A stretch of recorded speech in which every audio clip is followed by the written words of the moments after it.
देव बोले रुक्मिणीला उठा लवकरी, देव बोले रुक्मिणीला उठा लवकरी. आज आहे एकादशी पंढरीची वारी, आज आहे एकादशी पंढरीची वारी. देव बोले जनाबाई काढावे झाडून, देव बोले जनाबाई काढावे झाडून.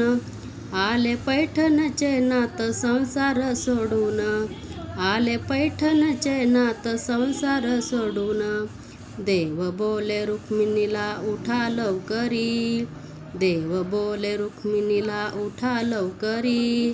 आज आहे एकादशी पंढरीची वारी, आज आहे एकादशी पंढरीची वारी. देव बोले जनाबाई काढावे झाडून, देव बोले जनाबाई काढावे झाडून. आले पैठणचे नाथ संसार सोडून, आले पैठणचे नाथ संसार सोडून. देव बोले रुक्मिणीला उठा लवकरी, देव बोले रुक्मिणीला उठा लवकरी. देव बोले रुक्मिणीला उठा लवकरी. आज आहे एकादशी पंढरीची वारी, आज आहे एकादशी पंढरीची वारी. आज आहे एकादशी पंढरीची वारी.